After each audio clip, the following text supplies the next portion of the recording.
The big room went quiet as Zekthar walked to the witness chair. His forearms shook a little as he put his main hands on the special crystal. Ow. The bright patterns on his hard-shell body flickered like broken lights.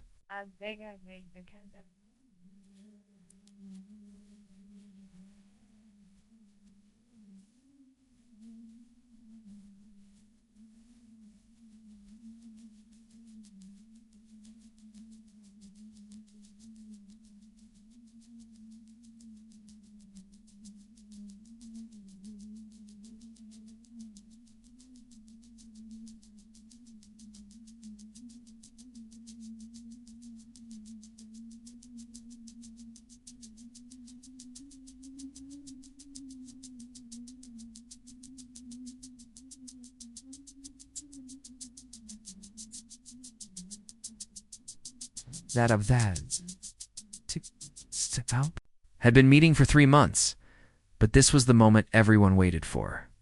"Tell us your name and what you did in the army," said Judge Velanash. Her voice echoed in the huge room. Zekthara's mouth parts clicked together nervously. "I am Zekthara from the Crimson Peaks. I used to be Strike, as commander of the 47th Attack Division in the Confederation Navy. I worked for 12 years before the Human War." He stopped talking, and his big, bug-like eyes caught the bright lights. "I was one of the few who lived through real fighting with their soldiers." The judge leaned forward in her chair. "You know how important what you say today is? The Confederation needs to know what happened in the Human War. We need to know why. We lost so badly to people we thought were simple and weak." Zekthara's shell turned darker, which meant he felt very upset. "Your Honor, I have carried this heavy feeling for 5 years. The bad dreams, the memories, knowing what we let loose." He stood up straighter like a soldier again. "But you must know this most of all, we did not lose to simple people. We lost to something much more scary." People in the room started talking quietly to each other. Zekthara kept going, his voice getting stronger. "The humans showed up on our screens 18 years ago. Their ships looked rough and badly made. Their tools were hundreds of years behind ours. They had just learned how to travel faster than light. They still used guns that shot bullets instead of energy beams. Their army seemed messy and confused compared to ours. The big commanders felt sure we would win. They'd taken over 47 star systems and made 12 different types of people join the Confederation. The humans would be number 13. Stopped, and his smaller arms played with a computer pad. Admiral Kethmer called them walking bags of meat with crazy dreams of being important. We had energy guns that could cut through their armor like it was paper. Our ships could move around. There's 3 times faster. Our soldiers were made for fighting from birth, changed to be better, trained since they were babies. The humans were soft, pink things that looked like they would break if you stared at them too hard." The judge nodded her head. "Matches what our first report said about them." "What made you think differently?" Zekthara's bright patterns changed to deep purple, the color his people showed when they were afraid. "The first fight. That's when we learned that reports about the enemy mean nothing when you face humans in real battle." He closed his eyes tight. The memory felt like it happened yesterday instead of years ago.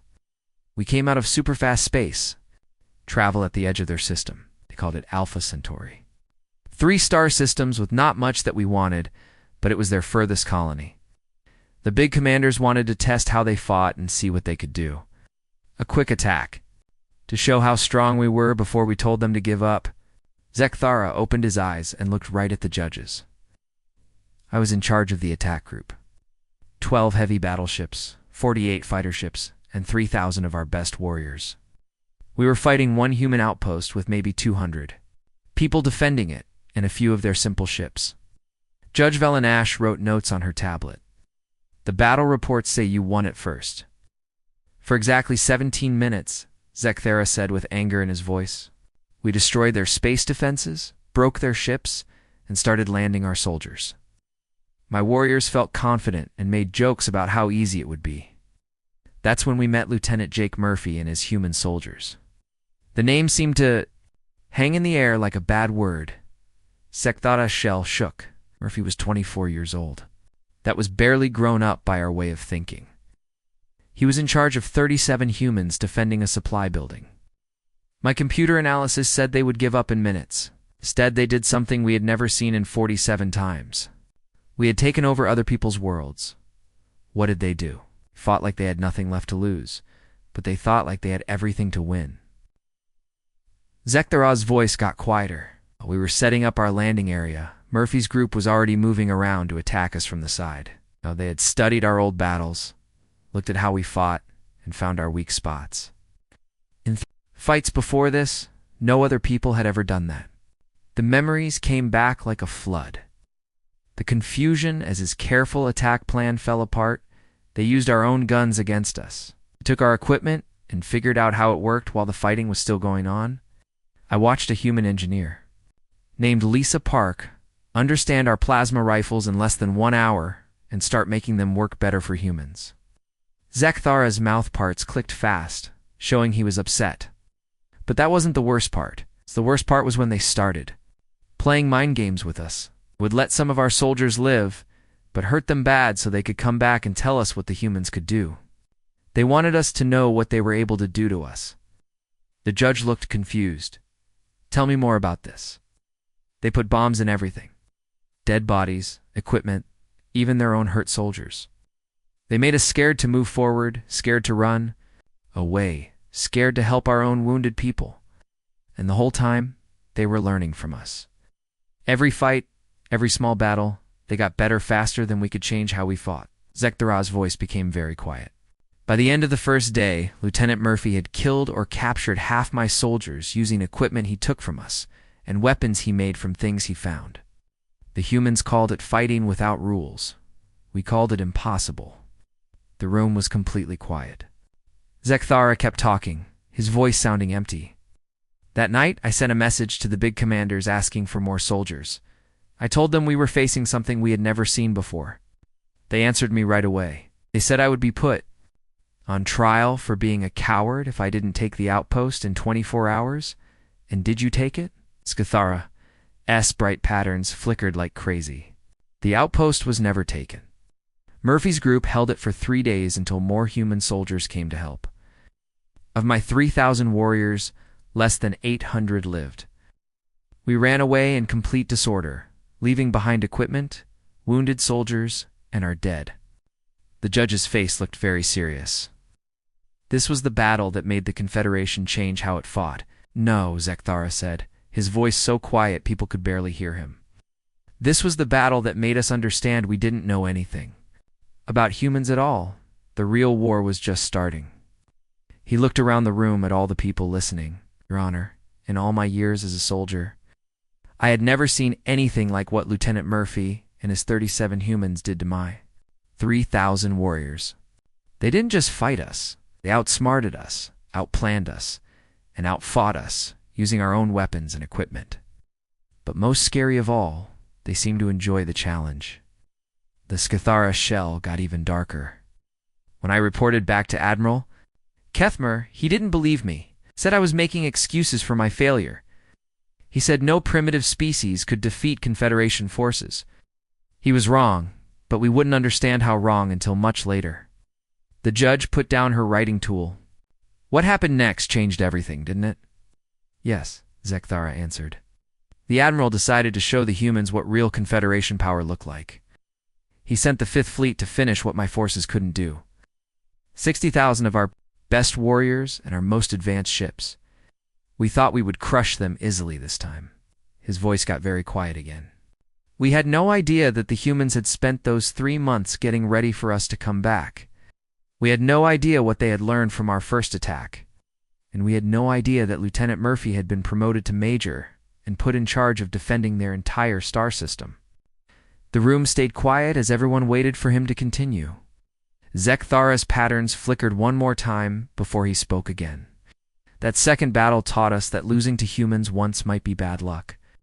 But losing to them twice meant we were facing something completely different from anything we had ever fought before. Something that would change how we thought about war forever. The courtroom stayed quiet as Zekthara got ready to tell the next part of his story. His shell had turned a darker color, and his forearms moved nervously. Judge Velenosh waited for him to speak. After the Alpha Centauri disaster, the big commanders sent the Fifth Fleet. It was a full battle group with support ships. 60,000 warriors, and the most advanced ships in all of Confederation space. Admiral Kethmeyer took charge himself. Zikthara's voice had a bitter sound to it. Admiral? Was sure that the first battle had just been lucky for the humans? He thought that sending huge numbers of ships and soldiers would quickly end human fighting back. He was partly right. The humans were overwhelmed by our first attack. Judge Velenash leaned forward, but something went wrong. Being overwhelmed and being beaten are not the same thing when you fight humans. Zekthara, as smaller arms moved as he talked. They had 3 months to get ready for us to come back.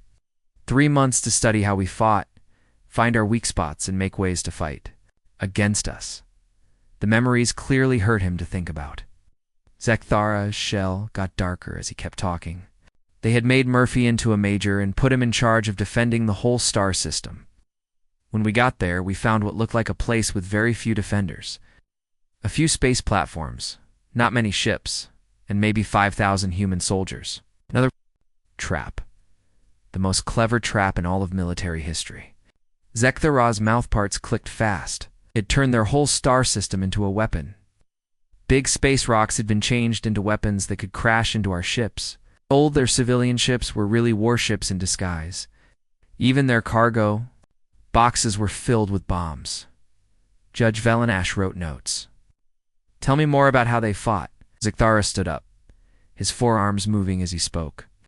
They fought a battle in 3 dimensions across different time periods all at once. While we were fighting their main forces, they were already attacking our supply lines. While we were taking territory, they were sneaking into our command centers. While we were claiming victory, they were making sure we would lose. His voice got more excited as the warrior in him recognized how smart his old enemies had been. Major Murphy had someone working under him, Captain Amy Rodriguez. She was a supply specialist, barely 30 years old. This human female by herself crippled our entire fleet by going after our supply convoys. She guessed where our resupply routes would be, found our staging areas, and attacked with perfect accuracy. Judge Velenash looked confused. How could a supply specialist threaten a battle fleet? Because humans understand something we never did. Wars are won by supplies and logistics, not by battles. Zekthara's shell changed to a deep blue color, which meant respect among his people. Rodriguez figured out that our ships needed specific types of fuel, our warriors needed particular food supplements, and our weapons used special ammunition. She didn't attack our strong points. She attacked the things we needed to keep fighting. Room was quiet, except for the soft humming of recording machines. Zekthara kept talking, his voice getting quieter. In 2 weeks, half our fleet was working at reduced power. Our warriors were eating quarter rations. Our weapons were firing at reduced strength. The whole time, the humans were getting stronger. How are they getting stronger? We're learning from captured equipment faster than we could replace it. Every ship they destroyed, every weapon they took, every prisoner they captured became information that made them fight better. Zekthara's voice carried a sound of admiration. I watched a human technician named Pete Collins figure out our shield technology in 6 days. 6 days it had taken our best scientists decades to develop that system. Judge Velenash frowned. That seems impossible. That's what we thought too. Zekthara's bright patterns flickered. But humans don't think like us.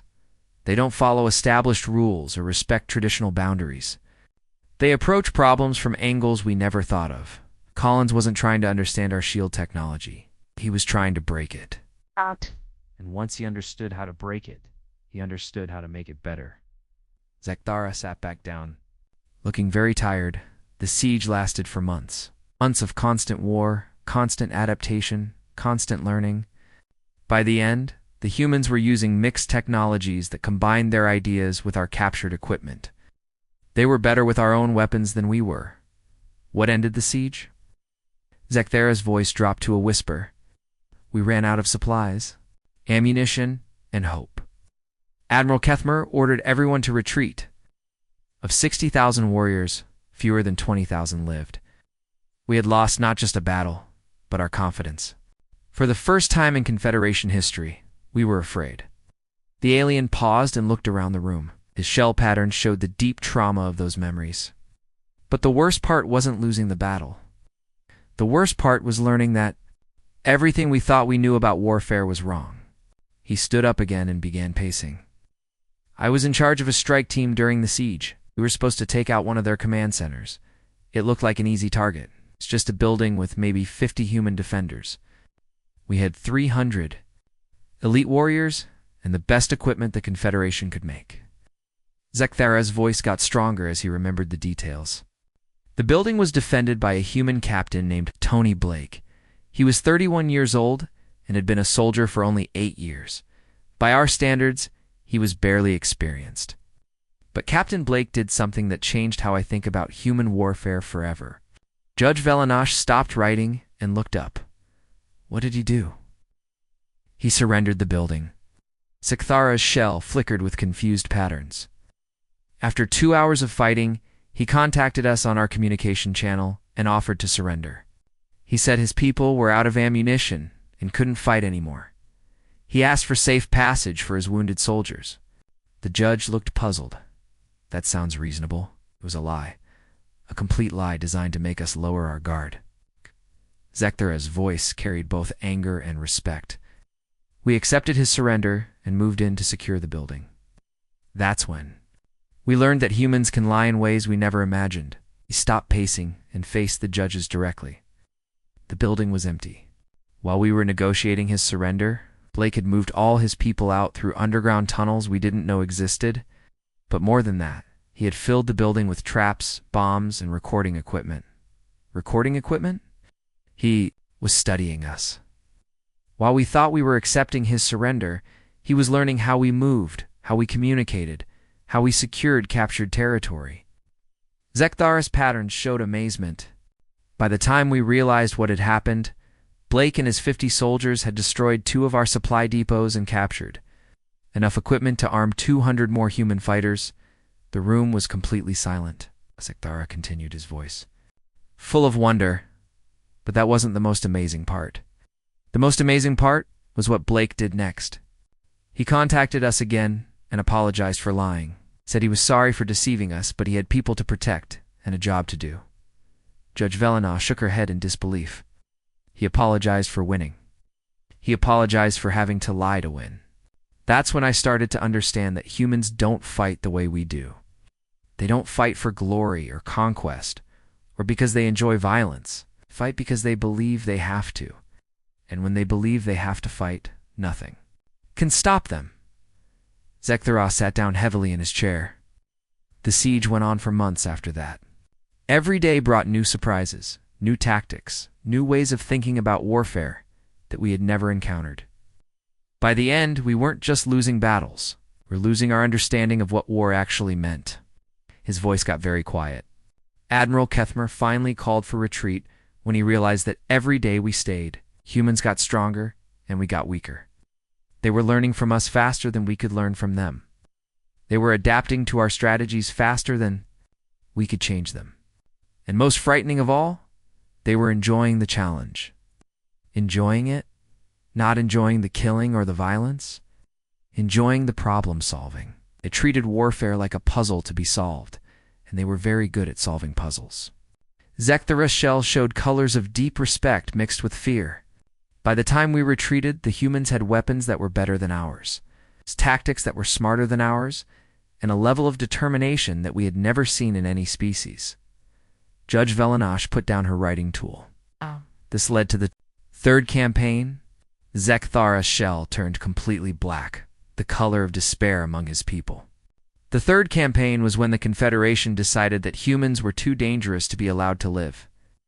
It was when we committed to total war, to the complete destruction of their species.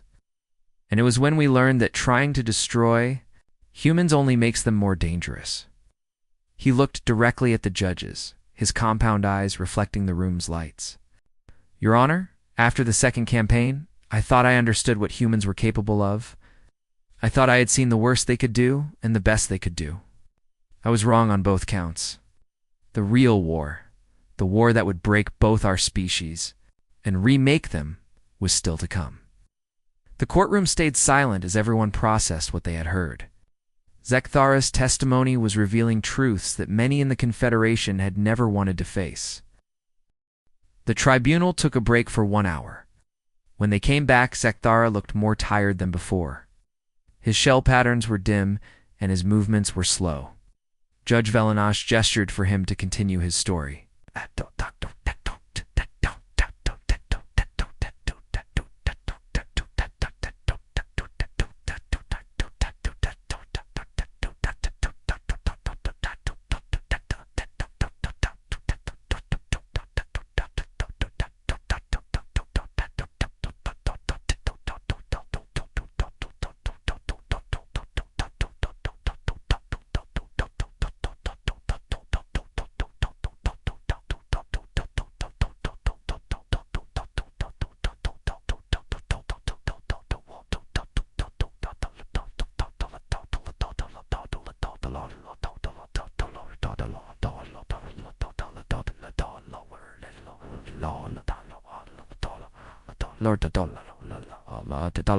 The Confederation High Command held emergency meetings for 2 weeks. They brought in military experts from all over our space. They studied every battle report, every recording, every piece of data we had about human fighting. Zekthara's voice was quiet and serious. The conclusion they reached changed everything about how we thought about war. Judge Velanash leaned forward. What conclusion did they reach? That humans were not just another species to be conquered. They were an existential threat to the Confederation itself. Zekthara's shell darkened to deep purple. The experts said that if we let humans continue to exist, they would eventually become strong enough to threaten all of Confederation space. They recommended complete extermination. The room became very quiet. Several judges shifted uncomfortably. In their chairs, Zekthara continued, his voice steady, but filled with old pain. The third campaign was authorized with unlimited resources and no restrictions on weapons or tactics. Every planet killer weapon, every bioweapon, every reality disruption device in our arsenal was cleared for use. The goal was simple: erase humanity from existence so completely that no trace of them would remain. He stood up and began pacing again. 2 million soldiers, 1,500 capital ships, and enough firepower to destroy entire star systems. It was the largest military force the Confederation had ever assembled. We were going to hit every human world at the same time, leave no survivors, and make sure their species could never threaten anyone again. Judge Velanash wrote notes quickly. How did the humans respond to this threat? They knew we were coming. Somehow, they had been watching our communications, breaking into our computer networks, and preparing for this moment. Zekthara's patterns flickered with something that might have been admiration. When our scouts reached the edge of human space, we found something we never expected. What? They had evacuated their outer colonies, completely. Every person, every piece of useful equipment, every scrap of technology, gone. They had pulled everyone back to their core worlds and were preparing for a final stand. Zekthara stopped pacing and faced the judges. But that wasn't the surprising part. The surprising part was how they had prepared. His voice got stronger as he remembered the details. Every human world had been turned into a fortress. Not just military bases or defense platforms, but entire planets. Cities had been built underground. Mountains had been hollowed out and filled with weapons. Even their civilian population had been trained for combat. They were preparing for total war. They were preparing for extinction. And they were determined to make the cost of that extinction as high as possible. Zekthara's shell showed complex patterns of fear and respect. The human military was now under the command of General Kate Morrison. She was 45 years old and had been studying Confederation tactics since the first battle at Alpha Centauri. Judge Velanash looked up from her notes. What made this general different? She understood something that our own generals never learned. She understood that when you are fighting for your species' survival, conventional military tactics become meaningless. Zekthara's voice carried a note of awe. General Morrison didn't plan to win battles. She planned to make victory so expensive that we would destroy ourselves trying to achieve it. He sat back down, his exhaustion clear. The first engagement was at a human colony world called New Berlin, population 2 million, mostly civilians.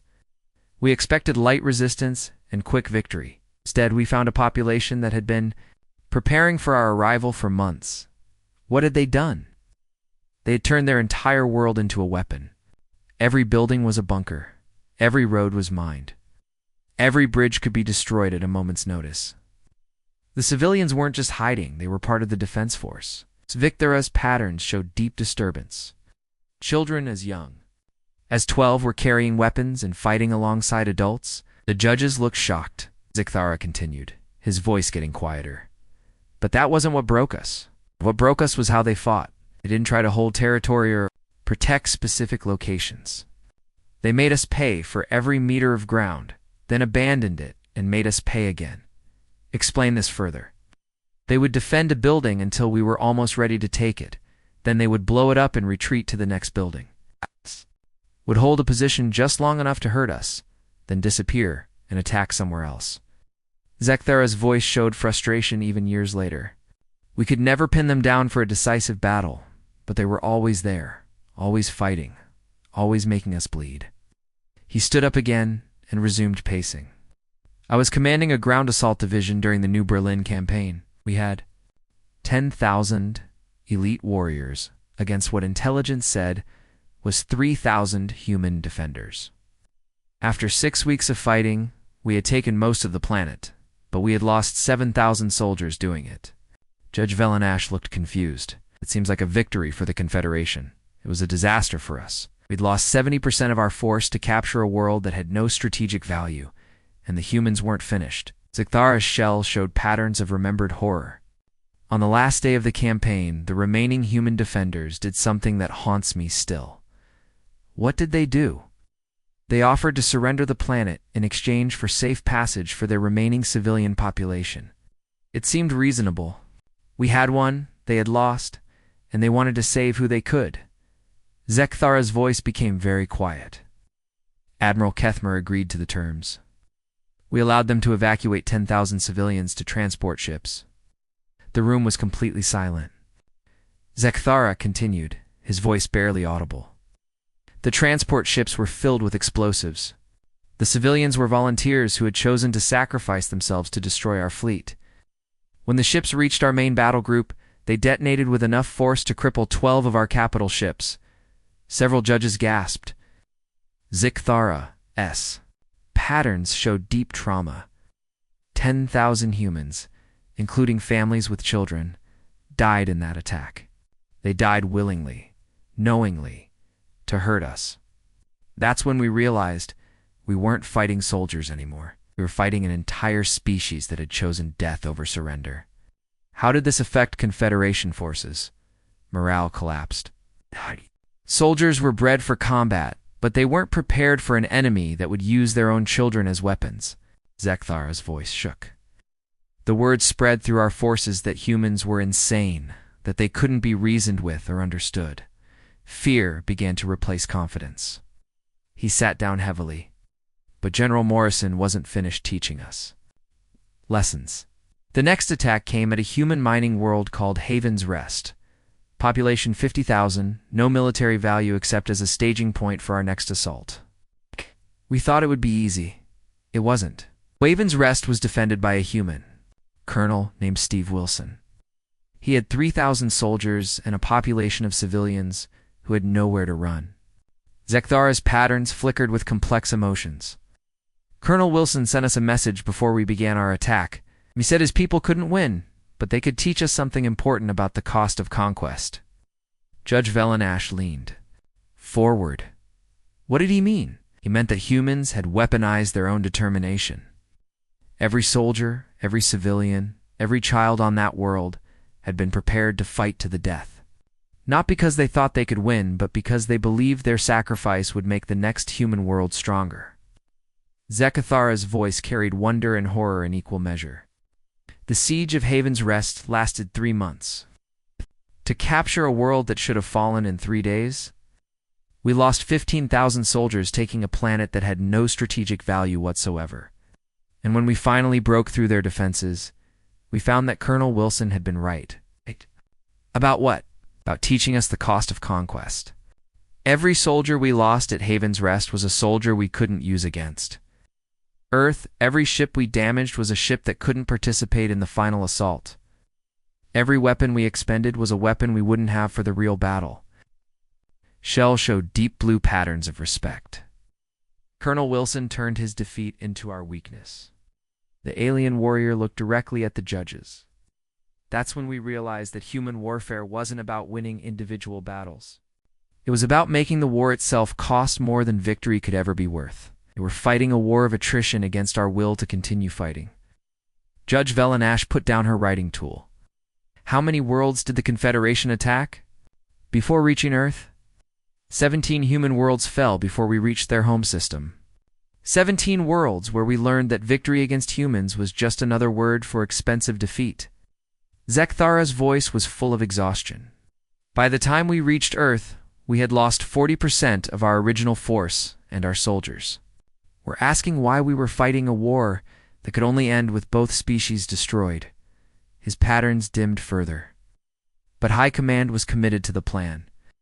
Earth had to fall and humanity had to end, no matter what the cost. They told us that Earth would be different. The courtroom felt smaller somehow as Zekthara began the hardest part of his story. His bright patterns had become very dim, and his voice carried the weight of pain that even time could not heal. Judge Velenash waited patiently for him to speak. Battle for Earth was not like any other battle in the history of warfare. It was not about taking territory or capturing resources. It was about the complete destruction of one species by another. Zekthara's voice was hollow and empty. When our fleet arrived at Earth, we found a world that had been preparing for this moment for over a year. He stood up slowly, his movements showing how tired he was. Admiral Kethmer was in command of what remained of our forces. We still had over 1 million soldiers, 800 ships, and enough firepower to crack a planet in half. The humans had maybe 200,000 defenders and a few dozen ships that were barely holding together. Judge Velenash leaned forward. Numbers were clearly in your favor. Numbers mean nothing when you are fighting humans who have decided to die. Zekthara's shell turned the darkest color anyone in the room had ever seen. Earth was defended by General Don Brooks. He was 52 years old and had spent his entire life studying warfare. He understood something that we didn't learn until it was too late. What did he understand? That sometimes the only way to win is to make your enemy afraid to win. Zekthara began pacing, his agitation clear. General Brooks sent us a message as our fleet approached Earth. It was very simple. He said that Earth would not surrender, that every human on the planet was prepared to fight to the death, and that we were welcome to try to take their world if we thought we could pay the price. The alien warrior stopped pacing and faced the judges. We thought it was empty boasting. We had seen human determination on 17 other worlds, but this was their home. Surely they would be more reasonable when their entire species was at stake? They weren't reasonable? They were beyond reason. They had moved past logic and strategy into something we had no experience with. Zekthara's voice grew stronger as he remembered. The first thing we noticed was that there were no civilian evacuations. On every other world, humans had tried to save their non-combatants. On Earth, everyone was a combatant. Judge Velenash looked shocked. Everyone. Children as young as 10 were carrying weapons. Elderly humans who could barely walk were manning defensive positions. Even their sick and wounded were contributing to the defense effort.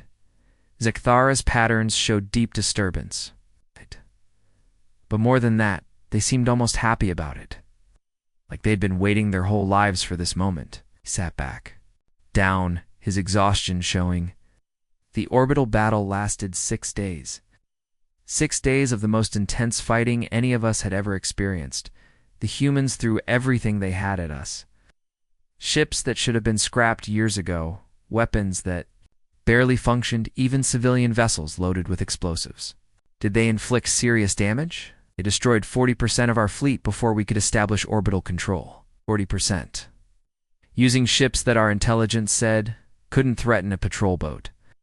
Zekthara's voice carried both horror and admiration, but the worst part wasn't the losses. The worst part was listening to their communications. Judge Velanash frowned. "What do you mean?" They were laughing. In the middle of the most desperate battle of their species' existence, they were making jokes and laughing at our tactics. Zekthara's shell shuddered.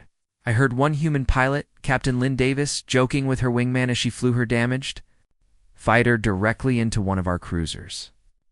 She was laughing as she died. The room was completely silent. Zekthara continued, his voice getting quieter. When we finally began landing operations, we found a planet that had been turned into the most elaborate death trap ever created. Every city was a fortress. Every building was a bunker. Every street was a kill zone designed to destroy anyone who entered it. Ow. How did your forces respond? At first, we followed standard procedure. Systematic advance, secure territory, establish. Control. Zekthara's patterns flickered with remembered frustration. It didn't work. Nothing we did worked the way it was supposed to. The humans had studied our tactics for years and had prepared counters for everything. He stood up again and resumed pacing. I was commanding an assault division tasked with taking the human city they called New York. Population 8 million. Most of them civilians, according to our intelligence. We expected heavy resistance, but thought we could secure it in a week. How long did it actually take? We never took it. After 4 weeks of fighting, we controlled maybe 10% of the city and had lost 60% of our forces doing it. Zekthara's voice showed the pain of that memory. The humans had turned every building into a fortress, every subway tunnel into a supply route, every bridge into a trap. Judge Velanash wrote notes quickly. What made the fighting so difficult? They fought like the city was alive, and they were part of it. They knew every street, every building, every hiding place. They could appear anywhere, attack, and disappear before we could respond. Zekthara's shell showed complex patterns of fear and respect. But more than that, they fought like they belonged there, and we didn't. He stopped pacing and faced the judges directly. On the 15th day of the siege, something happened that changed everything for me. My unit was pinned down in what the humans called Times Square. We were taking fire from multiple directions and running low on ammunition. I thought we were going to die there. What happened? A human medic found us. Her name was Dr. Carol Stevens. She was 43 years old and had been working in a hospital that we had destroyed 2 days earlier. Zekthara's voice became very quiet. Dr. Stevens was treating wounded civilians in a subway station when our bombardment started. The tunnel collapsed and trapped her with dozens of injured humans. Judge Velanash leaned forward. What did she do? She kept working. For 6 hours, while the building above her collapsed and the air filled with dust and smoke, she treated wounded humans and kept them alive. Zekthara's patterns showed deep emotion. When we finally broke through to the subway station, we found her still working, still saving lives, still fighting to protect people who couldn't protect themselves. The alien warrior's voice shook slightly. Dr. Stevens looked at me, an enemy soldier who had just destroyed her hospital and killed her patients, and asked if any of my wounded needed medical attention. She offered to help the people who were killing her people. The courtroom was completely silent. Zekthara continued, his voice barely audible. That's when I understood what we were really fighting. We weren't fighting humans. We were fighting humanity. It's the thing that makes them save their enemies, even when their enemies are destroying everything they love. How did this affect you? It broke something inside me. I couldn't understand how someone could show such kindness to someone who was trying to kill them. Zekthara's shell turned colors that showed deep confusion and pain. Dr. Stevens treated 3 of my wounded soldiers before a sniper killed her. She died trying to save the lives of her enemies. Judge Velanash put down her writing tool. What happened after that? I couldn't fight anymore. Every time I aimed my weapon at a human, I thought about Dr. Stevens. Every time I ordered an attack, I wondered if we were killing someone who would have helped us if we needed it. Zekthara's voice was full of exhaustion. To notice they began to question orders. Morale collapsed completely. He sat down heavily in his chair. The siege of Earth continued for another 2 weeks, but I was no longer an effective commander. The knowledge that we were destroying people who were better than us, who showed more courage and compassion than we ever had, made it impossible to continue. When did you surrender? Day 29 of the siege. My unit was surrounded in a human district called Brooklyn. We were out of supplies, out of ammunition, and out of hope. Zekthara's patterns showed the memory of complete defeat. A human patrol found us. They were led by Sergeant Kyle Davis, Captain Lynn Davis's younger brother. Judge Velanash looked up sharply. The sister of the pilot who died in the orbital battle? Yes. Kyle Davis had every reason to hate us. We had killed his sister, destroyed a city, and murdered thousands of his people. Zekthara's voice carried wonder. Instead, he gave us water and medical supplies, treated us like prisoners of war instead of like the monsters we had become. The alien warrior looked around the silent courtroom. Sergeant Davis saved my life that day. While his world was burning and his people were dying, he chose to show mercy to his enemies. That act of compassion destroyed the last of my ability to fight. You surrendered to him? I surrendered to the idea that humans were better than us. That they deserved to win not because they were stronger, but because they were better people.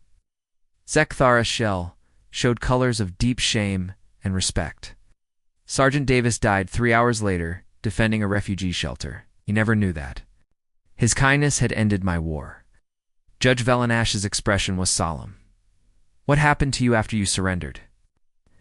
Zekthara's pattern shifted to something approaching peace. I became a prisoner of war, and in that human prison camp I learned the most important lesson of the entire conflict. I learned what humans do with their enemies when the fighting stops. The final day of testimony began with Zekthara looking different than he had before. His shell patterns were brighter, and his movements seemed less burdened. Judge Velanash noticed the change as he took his place at the witness stand. The human prisoner of war camp was nothing like what we expected. After months of brutal fighting, after losing millions of people, after seeing their world nearly destroyed, we thought they would want revenge. Zekthara's voice was steady and clear. Instead, we found something that challenged everything we thought we knew about winning and losing. Judge Velanash leaned forward. What did you find? You found forgiveness, not the weak kind that comes from defeat, but the strong kind that comes from victory. Zekthara's patterns showed colors of wonder. The camp was run by Colonel Rachel Green. She was 43 years old and had lost her husband, both her children and her parents in our attacks. She had every reason to hate us, but she didn't. She treated us according to what humans call the Geneva Conventions. Rules about how prisoners should be treated, even when those prisoners are your worst enemies. Zekthara stood up, his movements more fluid than they had been during the earlier testimony. Colonel Green made sure we had food, medical care, and safe places to sleep. She even let us practice our religious ceremonies. Judge Velanash looked puzzled. Why would they do this after everything that had happened? Because humans understand something we never learned. They understand that how you treat your defeated enemies shows what kind of people you really are. Zekthara's voice carried deep respect. Colonel Green told me that humans don't fight because they enjoy violence. They fight to protect what they love.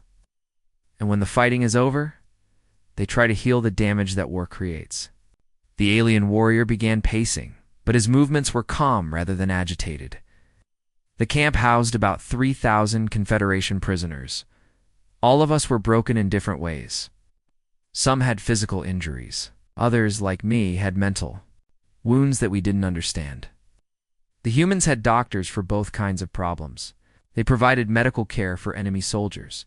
They provided healing for enemy people. There's a difference. Zekthara's patterns showed complex emotions. I met Dr. Frank Miller, a human psychiatrist, who specialized in treating what they call post-traumatic stress disorder. He had been studying how war affects the minds of different species. Judge Velanash made notes. What did this doctor do? For you, he helped me understand that what had happened to me wasn't weakness or cowardice. It was a normal response to seeing too much horror. Dr. Miller explained that my breakdown during the siege wasn't a failure as a soldier. It was proof that I was still capable of recognizing right from wrong. The courtroom was quiet as everyone listened. Zekthara continued, his voice taking on a tone of gratitude.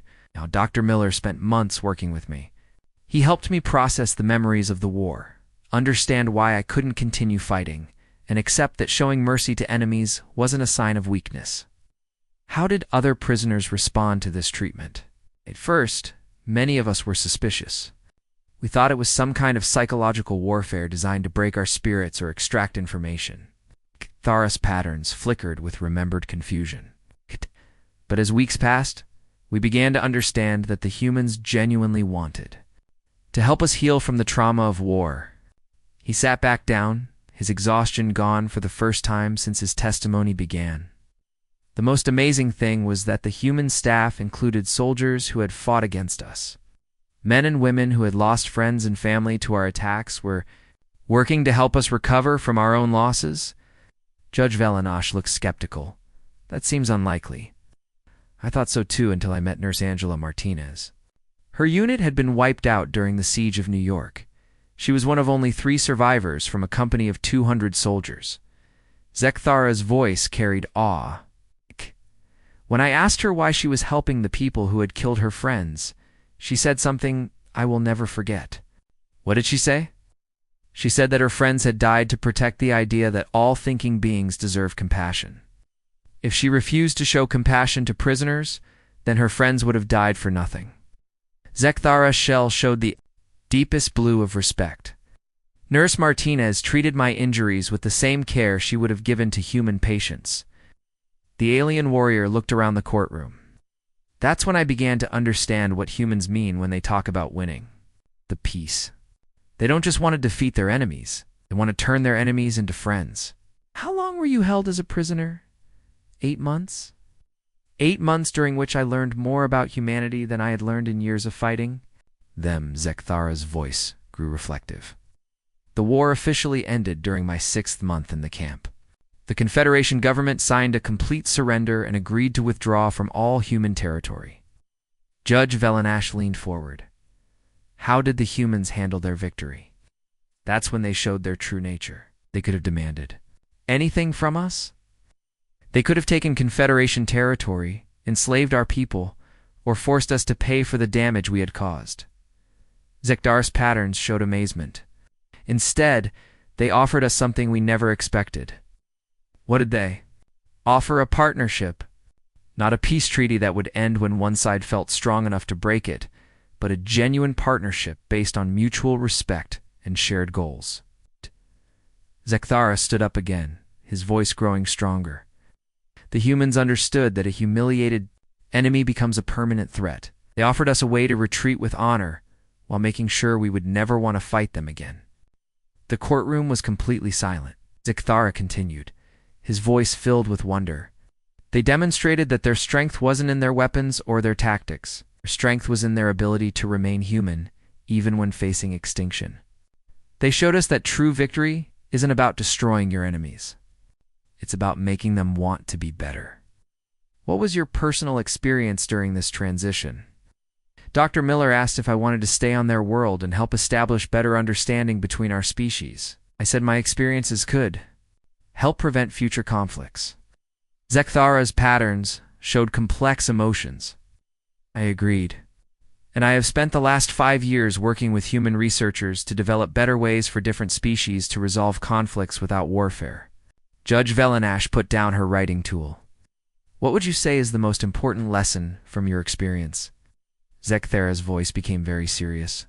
The most important lesson is that humans don't fight because they are violent. They fight because they love something enough to die for it. And when they love something that much, they will do anything to protect it. He faced the judges directly. But the second lesson is even more important. When the fighting is over, humans try to heal the damage that war creates. They don't just want to win. They want everyone to be better after the war than they were before it started. What is your recommendation to the Confederation regarding future relations with humanity? Never fight them again. Never underestimate them. Never assume they are weak because they choose compassion over cruelty. Zekthara's voice was firm and clear. The humans are not a species to be conquered. They are a species to be learned from, respected, and if we are fortunate, befriended. He paused, his compound eyes reflecting the courtroom lights. Most importantly, Remember that human warfare is not about defeating enemies. It's about protecting what they love. And they will sacrifice everything to protect what they love, including their own lives and their own safety. Judge Velanash nodded slowly. Is there anything else you wish to add, Zekthara? Shell brightened with positive emotions for the first time during his entire testimony. Yes, I want to thank the humans who showed me that strength and compassion are not opposite things. They're the same thing expressed in different ways. His voice grew stronger. Sergeant Kyle Davis, Colonel Rachel Green, Dr. Frank Miller, Nurse Angela Martinez, and Dr. Carol Stevens, all of them taught me that true strength comes from choosing to help rather than harm, to heal rather than hurt, to forgive rather than hate. Oh, yeah. The alien warrior straightened to his full height. They taught me that the strongest warriors are not those who never lose. The strongest warriors are those who can lose everything and still choose to be kind to their enemies. Yes. And what do you believe this means for the future? It means that the humans have given us a gift greater than victory or defeat. They have given us a chance to become better than we were. Zekthara's patterns showed deep gratitude. The war crimes tribunals, the investigation into our conduct, the examination of our failures. All of this is evidence that we are trying to learn from what the humans taught us. He looked around the silent courtroom one final time. The humans call their way of fighting for peace. We thought it was impossible. Now I understand that impossible is just another word for something humans do every day. Judge Velanash stood up. Thank you for your testimony, Zek. Thada. Your words will be carefully considered as we determine how the Confederation should move forward. Zek Thada bowed respectfully. Thank you for listening, Your Honor. I hope that my words will help prevent any other species from making the same mistakes we made.